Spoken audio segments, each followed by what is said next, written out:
Estamos hoje com a deputada estadual Flávia Francischini, ela que foi a primeira mulher eleita como vice-presidente da Assembleia Legislativa do Paraná, foi vereadora de Curitiba, atua muito na causa autista. Seja bem-vinda, deputada. Muito obrigada. A gente não deixaria a Apucarana sem passar por aqui. A gente que é sempre tão bem recebida por vocês, pelo Taquinho, grande amigo de muito tempo. E é a oportunidade da gente levar informação, né, do que a gente faz, do nosso mandato. É sempre muito bom estar aqui com vocês. E, deputada, 2026 é um ano eleitoral, né? E como que a senhora projeta o ano de mudanças na Assembleia Legislativa? O que a senhora projeta para 2026 para a Assembleia Legislativa? Então, a gente veio até comentando sobre isso. A gente sempre é abordado, né? Sempre as primeiras perguntas são com relação à eleição, porque realmente é o ano mais corrido, é o ano de mudanças, é o ano de mudanças e, acima de tudo, da esperança do eleitor ali de ter uma transformação, uma mudança radical. Mas a gente sente que no estado do Paraná a gente não almeja essa mudança radical, porque a gente vem tendo um gestor, né, o nosso governador aí por 8 anos, que vem fazendo um excelente trabalho, né? Isso em sintonia com o nosso legislativo, com nós parlamentares. Então eu falo que fica muito mais tranquilo para a gente essa eleição. É uma eleição, lógico, como qualquer outra, que você vai correr, que você vai fazer a sua campanha, mas, acima de tudo, você vai fazer aquilo que você vem fazendo os 3 anos de mandato. Eu sou uma deputada municipalista, uma deputada que a todo tempo está em loco. Se a gente não está em plenário, a gente está em loco, a gente está viajando os nossos municípios, a gente está atrás da nossa população, dos nossos eleitores, para saber quais são as demandas, para fiscalizar aqueles recursos que a gente encaminhou.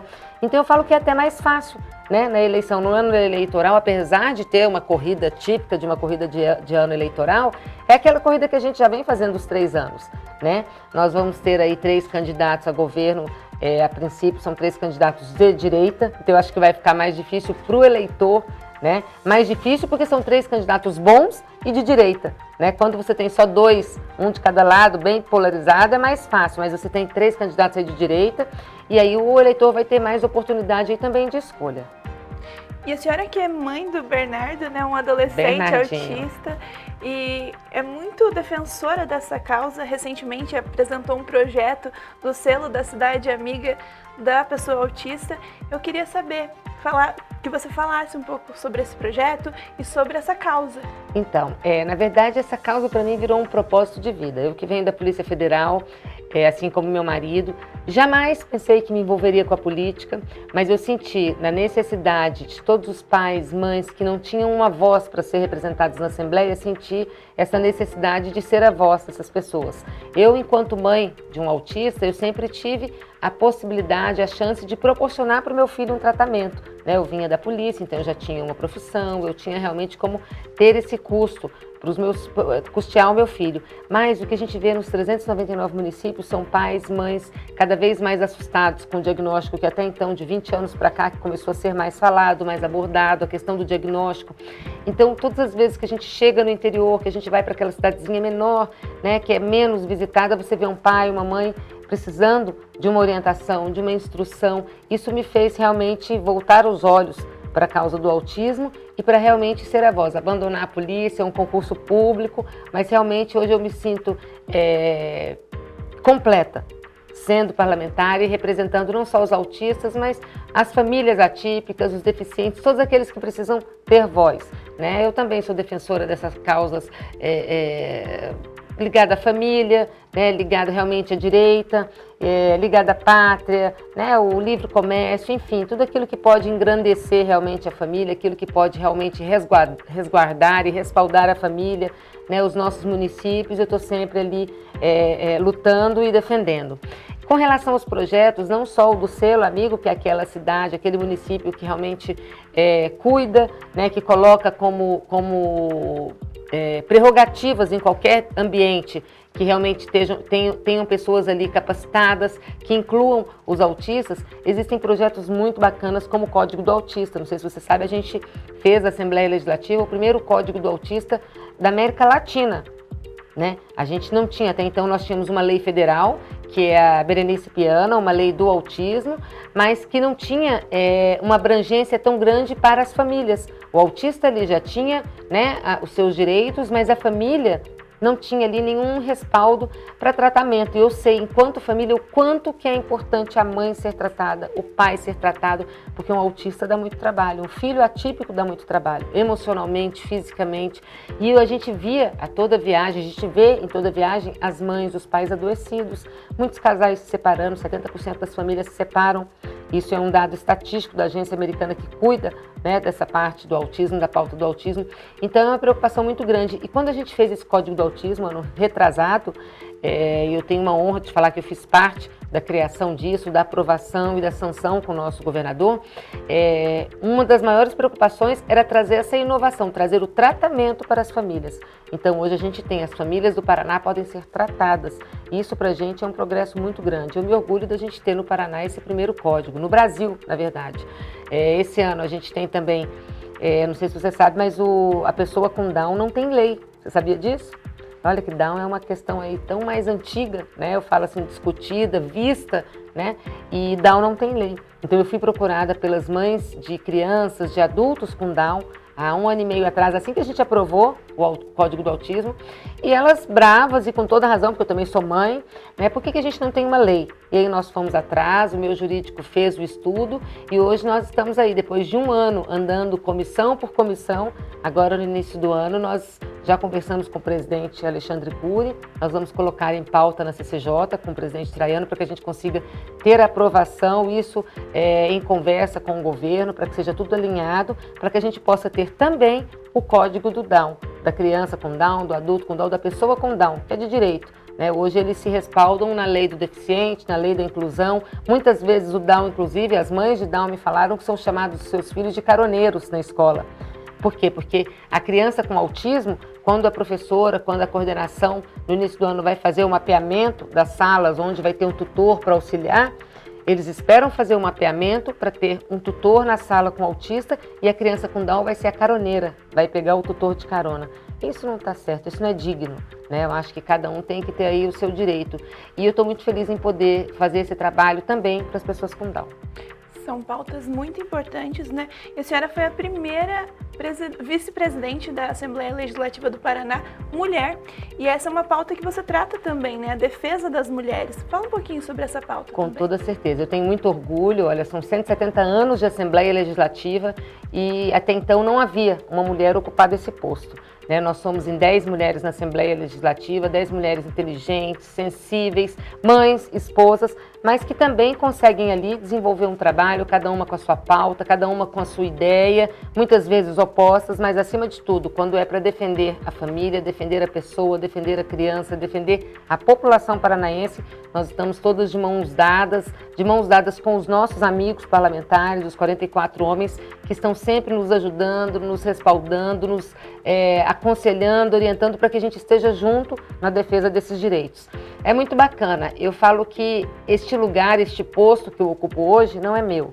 Na verdade, eu abri um espaço e eu não abri sozinha. Eu abri junto com todas as mulheres, todas aquelas que a todo tempo trabalham para que a mulher seja reconhecida. Aqui, por exemplo, nós temos em Apucarana a Eliana, que é a nossa vereadora, uma pessoa extremamente trabalhadora, uma pessoa extremamente humana, sensível, que inclusive trabalha conosco, né, faz um trabalho muito bacana, que cuida do nosso nome aqui, que cuida do nosso trabalho e que da mesma forma tem um espaço, né, ocupa um espaço que representa muito bem as mulheres.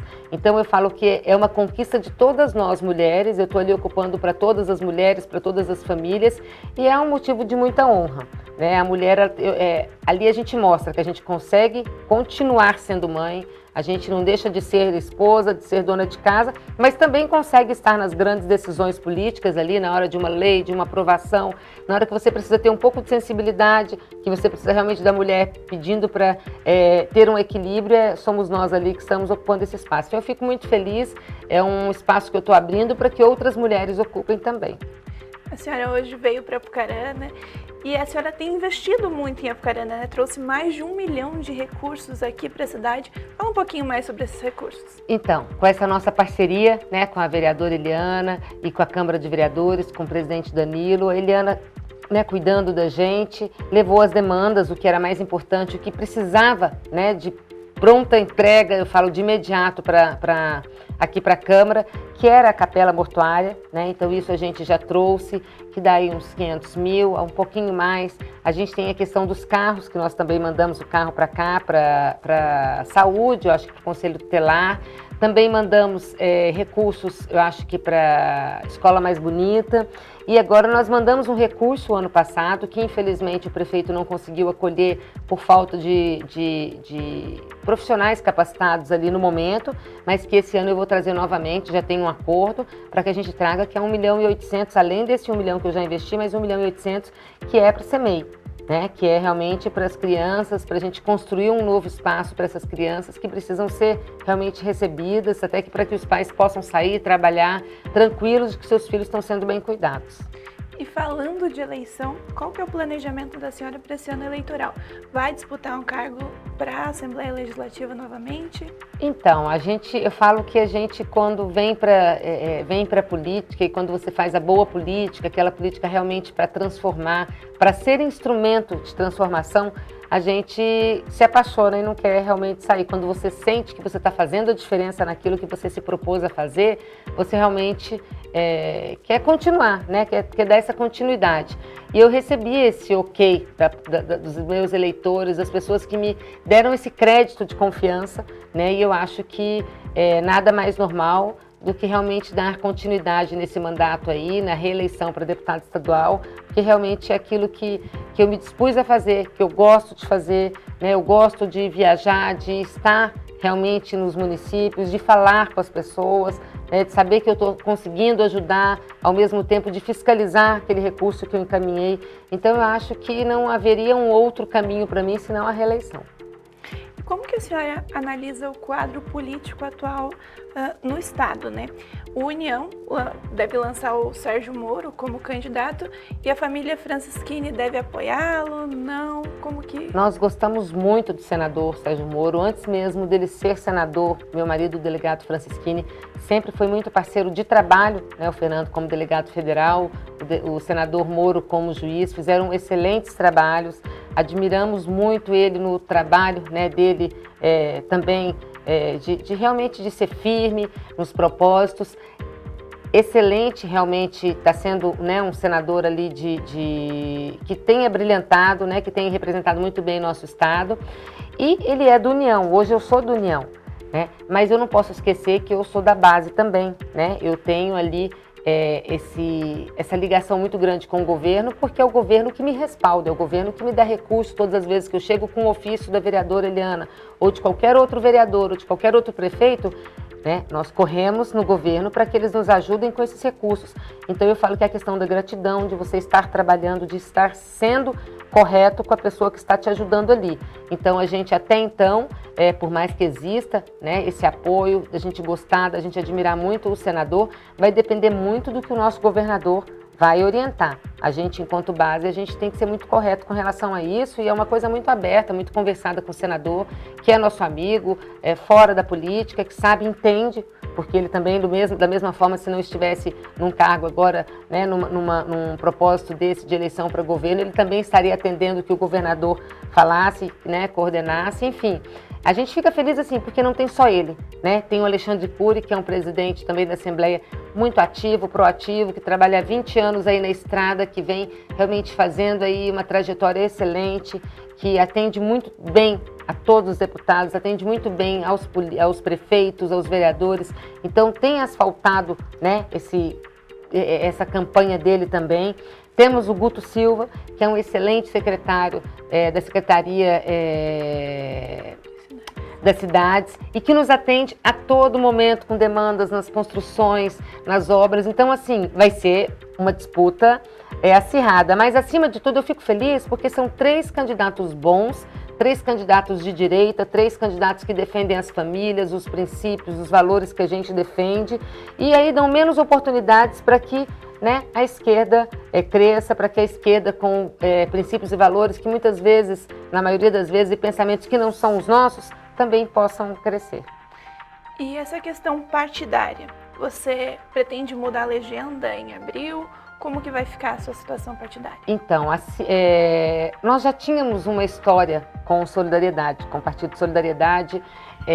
Sempre gostei bastante, é um partido que me respalda muito, né, que sempre nos respaldou lá atrás, o que eu não tenho, né, infelizmente, do União, eu não tenho esse respaldo, de fazer uma capacitação das nossas candidatas, ter esse olhar sensível, eu não tenho isso, infelizmente, do partido que eu estou hoje, né, atender as demandas, ser recebida pelo partido, né, lá em Brasília, para que eu possa ter essas minhas demandas. Eu já tive muitas demandas que eu não fui atendida pelo partido e eu não caminho sozinha, eu caminho com as pessoas que estão comigo, com as mulheres que estão comigo e que fazem o nome do partido. E, infelizmente, o partido nunca me acolheu da forma que eu deveria ser acolhida.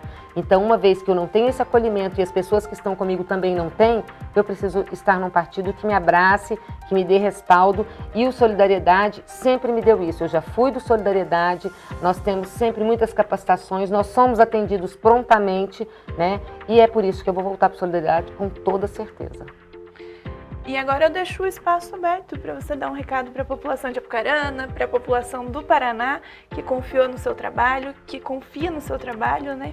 Então, eu fico muito grata por esse carinho, por todos os momentos, em todo lugar que a gente chega, e aqui não é diferente, de forma alguma, por essa recepção calorosa, né, por nos enxergar como uma pessoa que realmente está sendo instrumento de transformação, pelas famílias que a todo tempo, em todo momento, ontem nós tivemos a Móvel Par, tivemos a Assembleia Itinerante e a gente pôde encontrar as famílias que nos abraçam, eles não sabem o quanto é importante, eu aproveito esse espaço para falar o quanto é importante a gente receber esse abraço, porque às vezes a gente está cansado, a gente caminhou o dia inteiro, a gente trabalhou e quando a gente recebe esse abraço da população, né, se identificando com você, é o combustível para o outro dia você acordar às 5 da manhã como foi hoje, fazer um programa de rádio e entender que você está no caminho certo. Então eu deixo aqui o nosso abraço, a nossa gratidão, tanto minha como do delegado Francischini, pedindo cada vez mais para a sociedade que enxergue e que trabalhe e que pratique a inclusão. Eu, enquanto mãe atípica, eu não deixo sequer uma entrevista de pedir por isso, porque nós que somos mães atípicas, pais atípicos, a gente já levanta essa bandeira